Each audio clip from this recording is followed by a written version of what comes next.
ಅಲ್ಲಿ Bengaluru sex workers ಅಂತ search ಮಾಡಿ ಸುಮಾರು ವಿಡಿಯೋಸ್ಗಳು ಬರುತ್ತೆ. ಅಷ್ಟು ವಿಡಿಯೋಗಳು ಜನರಿಗೆ ಇವರಿಂದ ಆಗ್ತಾ ಇರುವಂತಹ ಸಮಸ್ಯೆಗಳ ಬಗ್ಗೆನೇ ಇದೆ. 1000 rupees ಇಲ್ಲಪ್ಪ ಇಲ್ಲ ಫ್ರೆಂಡ್ ಬರ್ತಾ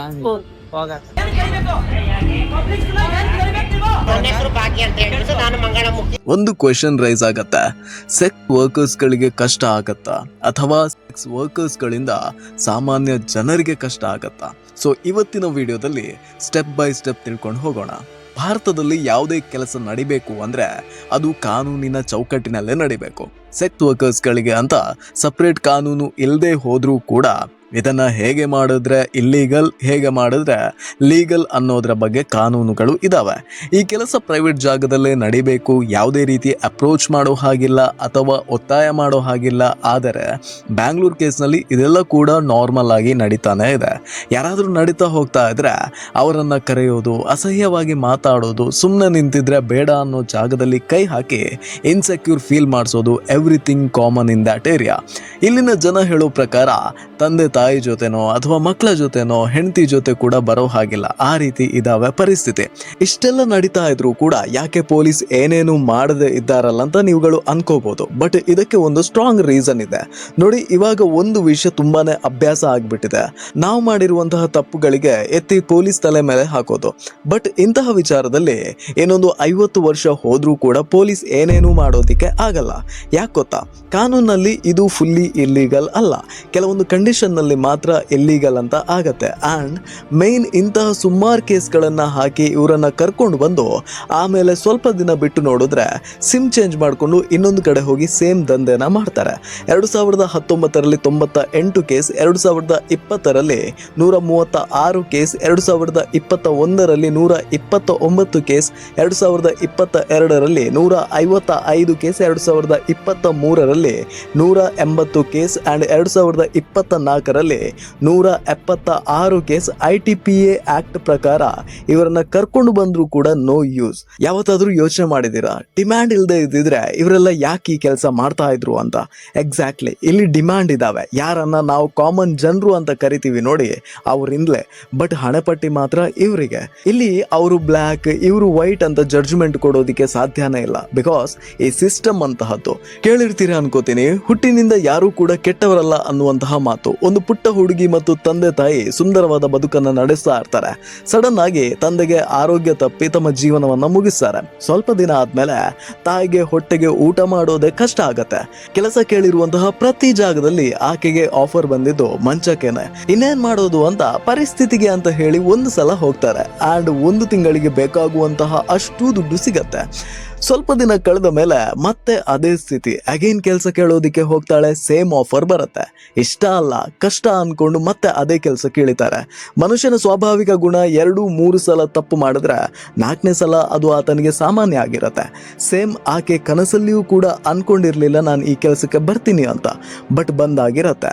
ಇವಾಗ ನಿಮ್ಗೇನೆ ಕ್ವಶನ್, ಯಾರಾದ್ರೂ ಆ ಪುಟ್ಟ ಹುಡುಗಿಯ ಮನಸ್ಥಿತಿಯ ಬಗ್ಗೆ ಯೋಚನೆ ಮಾಡಿದ್ರ? Let me explain. ಆಕೆಯನ್ನ ಸೊಸೈಟಿ ಈ ತರ ಟ್ರೀಟ್ ಮಾಡುತ್ತೆ, ತಾಯಿ ಈ ತರ, ಸೊ ನೀನು ಕೂಡ ಅದೇ ಕೆಲಸಕ್ಕೆ ಫಿಟ್ ಅಂತ. ಆ್ಯಂಡ್ ಆಕೆಗೆ ಅನ್ಸಿರತ್ತೆ, ಹೌದು ದೊಡ್ಡವಳಾದ್ರೆ ನಾನು ಕೂಡ ಇದೇ ಕೆಲಸ ಮಾಡಬೇಕಾಗತ್ತೆ ಅಂತ. ತಾಯಿಗೆ ಪರಿಸ್ಥಿತಿ ಈ ಫೀಲ್ಡ್ನ ಪರಿಚಯ ಮಾಡಿಕೊಟ್ರೆ ಮಗಳಿಗೆ ತಾಯಿ ಮತ್ತು ನಮ್ಮ ಘನವೆತ್ತ ಸೊಸೈಟಿನೇ ಇದನ್ನ ಪರಿಚಯ ಮಾಡಿಕೊಡ್ತು. So coming to the Bangalore case, ಪ್ರತಿ ವಿಡಿಯೋಸ್ಗಳಲ್ಲಿ ಎಲ್ಲರೂ ಹೇಳುವಂತಹ ಸಮಸ್ಯೆ ಒಂದೇ, ಸಾರ್ವಜನಿಕರಿಗೆ ಇವರಿಂದ ಸಮಸ್ಯೆ ಆಗ್ತಾ ಇದೆ ಅಂತ. ಒಪ್ಪಿಕೊಳ್ಳಬೇಕಾಗಿರುವಂತಹ ವಿಚಾರ. ಬಟ್ ಸಾರ್ವಜನಿಕರು ಅವರ ಹತ್ರ ಹೋಗದೇ ಇದ್ದಿದ್ರೆ ಹೆಂಗಪ್ಪ ಇದೆಲ್ಲ ನಡೆಯುತ್ತೆ? ಫಾರ್ ಎಕ್ಸಾಂಪಲ್, ಶುಗರ್ ಜಾಸ್ತಿ ತಿನ್ಬಾರ್ದು ಅಂತ ಹೇಳ್ತಾರೆ. ಆದ್ರೆ ಶುಗರ್ ಖಾಲಿ ಆಗ್ತಾ ಇದೆ ಅಂದ್ರೆ ಯಾರೋ ಅದನ್ನ ತಿಂತಾ ಇದ್ದಾರೆ ಅಂತ ಅರ್ಥ ತಾನೆ. ಪರ್ಸನಲಿ ನನಗೆ ಕೆಲವೊಂದು ವಿಡಿಯೋಸ್ ಗಳನ್ನ ನೋಡಿದಾಗ ಅನ್ಸಿದ್ದು, ಇನ್ಫಾರ್ಮೇಶನ್ ಗಿನ್ನ ಜಾಸ್ತಿ ಯೂಟ್ಯೂಬ್ ನ ರಿಟೆನ್ಷನ್ ಬಗ್ಗೆ ಗಮನ ಕೊಟ್ಟು ಕೆಲಸ ಮಾಡಿದ್ದಾರೆ ಅಂತ. ಏನೇ ಇರ್ಲಿ, ಈ ವಿಚಾರಕ್ಕೆ ಒಬ್ಬ ಯೂಟ್ಯೂಬರ್ ಮಾಡಿರುವಂತಹ ವಿಡಿಯೋದ ಎಫೆಕ್ಟ್ ಅಲ್ಲೇ ಒಂದು ಪ್ರಕಟಣೆಯನ್ನ ಪೊಲೀಸ್ ಇಲಾಖೆ ಹಾಕಿದೆ. ಸಾರ್ವಜನಿಕರಿಗೆ ಈ ಸಮಸ್ಯೆಗಳೇ ಇಷ್ಟೊಂದು ಹಿಂಸೆ ಕೊಡ್ತಾ ಇರ್ಬೇಕಾದ್ರೆ ಒಂದೇ ಒಂದ್ಸಲ ಯೋಚನೆ ಮಾಡಿ ಆಕೆಯ ಪರಿಸ್ಥಿತಿ ಏನಿರ್ಬೋದು ಅಂತ.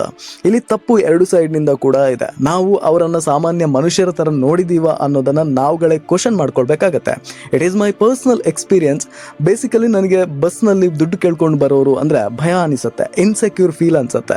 ಯಾಕೆ ಗೊತ್ತಾ, ಪ್ರಾಪರಾಗಿ ಗೈಡೆನ್ಸ್ ಇಲ್ಲದೆ ಇದ್ದಿದ್ದರಿಂದ ಹಿಂದೆ ನಮ್ಮ ಜೊತೆ ಇದ್ದವ್ರು ಹೇಳ್ತಾ ಇದ್ದಿದ್ದು, ಅವರು ನಮ್ಮನ್ನು ಓಡಿಸ್ಕೊಂಡು ಬರ್ತಾರೆ, ದುಡ್ಡು ಕೊಡಲಿಲ್ಲ ಅಂದರೆ ವಿಚಿತ್ರವಾಗಿ ವರ್ತನೆ ಮಾಡ್ತಾರೆ ಅಂತ. ಲೇಟರ್ ಸಿಟಿಗೆ ಬಂದಾಗ ಅವರು ಬರ್ತಾ ಇದ್ದಾರೆ ಅಂದರೆ ದುಡ್ಡನ್ನು ಮೊದಲೇ ರೆಡಿ ಮಾಡಿಕೊಂಡು ಇಡ್ತಾ ಇದೆ. ಬಿಕಾಸ್ ನನ್ನ ಹತ್ರ ಇದ್ದಂತಹ ಆ ಭಯ.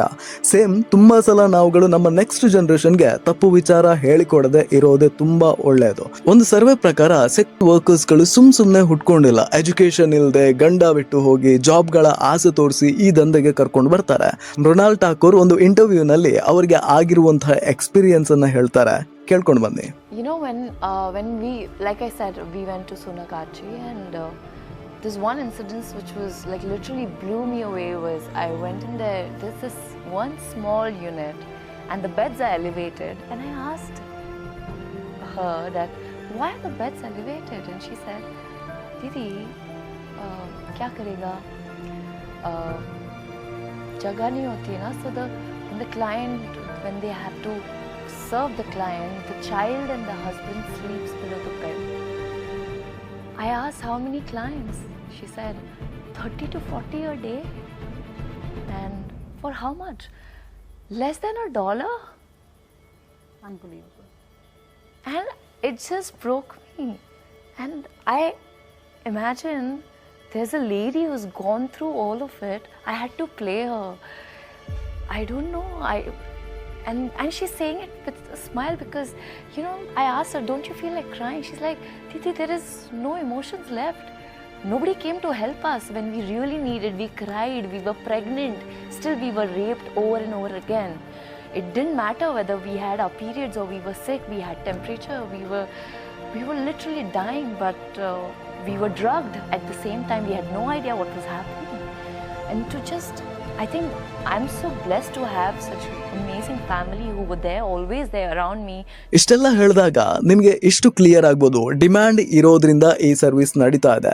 ಸಾಮಾನ್ಯ ಜನರಿಗೆ ಸಮಸ್ಯೆ ಆಗಿದ್ದು ಇಂಡೈರೆಕ್ಟ್ಲಿ ಅವರ ಸ್ವಂತ ಬುದ್ಧಿಯಿಂದ ಅಂತ. ಕಾನೂನು ಹೇಳಿದ್ದು ಎಲ್ಲರೂ ಸಮಾನರು ಅಂತ, ಆದರೆ ಸಮಾನ ಮನಸ್ಥಿತಿ ಬರೋದಕ್ಕೆ ಇನ್ನೆಷ್ಟು ವರ್ಷ ಬೇಕೋ ಗೊತ್ತಿಲ್ಲ. ಇದನ್ನು ನಾನು ಹೇಳ್ತಿಲ್ಲ, ಈ ದಂಧೆಗಳಲ್ಲಿ ಇರುವವರು ಜಾತಿ ಅನ್ನುವಂತಹ ರೀಸನ್ಗೂ ಕೂಡ ಇಲ್ಲಿದ್ದಾರೆ. ಪಬ್ಲಿಕ್ಕಲ್ಲಿ ಜಾತಿ, ನೀತಿ, ಧರ್ಮ ಅಂತ ಬೊಬ್ಬೆ ಇಟ್ಟೋರಿಗೆ ಇಲ್ಲಿ ಯಾವ ಜಾತಿ ನೀತಿ ಇರಲ್ಲ. ಹಾಗಾದ್ರೆ ಸುಮ್ಮನೆ ನಡ್ಕೊಂಡು ಹೋಗೋನಿಗೆ ತೊಂದರೆ ಕೊಟ್ರೆ ಸರಿನಾ ಅಂತ ಕೇಳಿದ್ರೆ ನೋ. ಪ್ರತಿಯೊಬ್ಬರಿಗೂ ಕೂಡ ಈ ದೇಶದಲ್ಲಿ ಬದುಕುವಂತಹ ಹಕ್ಕಿದೆ. ಸೊ ಸುಮ್ಮನೆ ಹೋಗೋರಿಗೆ ತೊಂದರೆ ಕೊಡೋದು ಅಥವಾ ಕರ್ಕೊಂಡು ಹೋಗಿ ಸುಲಿಗೆ ಮಾಡೋದು ತಪ್ಪು. ತುಂಬಾ ಜನ ಸ್ವಿಗ್ಗಿ, ಝೊಮ್ಯಾಟೊ ಮಾಡ್ಕೊಂಡು ಕೂಡ ಜೀವನ ಮಾಡ್ತಾ ಇದ್ದಾರೆ. ಮರ್ಯಾದೆಯ ಜೀವನ ಅಲ್ವಾ? ಎಷ್ಟೋ ಜನ ಇದೇ ಫೀಲ್ಡ್ ಅನ್ನ ಬಿಟ್ಟು ಅತ್ಯುನ್ನತ ಸಾಧನೆಯನ್ನ ಮಾಡಿದ್ದಾರೆ. 100ರಲ್ಲಿ 100 ಜನ ಮಾಡೋದಿಕ್ಕೆ ಆಗದೆ ಇದ್ರೂ ಕೂಡ ಅಟ್ಲೀಸ್ಟ್ 50 ಜನ ಆದ್ರೂ ಕೂಡ ಉತ್ತಮ ಬದುಕನ್ನ ಕಟ್ಟಿಕೊಳ್ಬೋದು. ನಾವು ಸಿಚುವೇಶನ್, ಸಮಾಜ ಅಂತ ಎಷ್ಟೇ ಹೇಳಿದ್ರು ಕೂಡ ಇದನ್ನ ಆಯ್ಕೆ ಮಾಡಿದ್ದು ನೀವುಗಳು. ಸೊ ಚಾಯ್ಸ್ ಮೇಲೆ ಯಾವತ್ತಿಗೂ ಕೂಡ ಗಮನ ಇರಲಿ ಅಂತ ಹೇಳ್ತಾ ಈ ವಿಡಿಯೋವನ್ನ ಮುಗಿಸ್ತಾ ಇದ್ದೇನೆ. ಧನ್ಯವಾದಗಳು.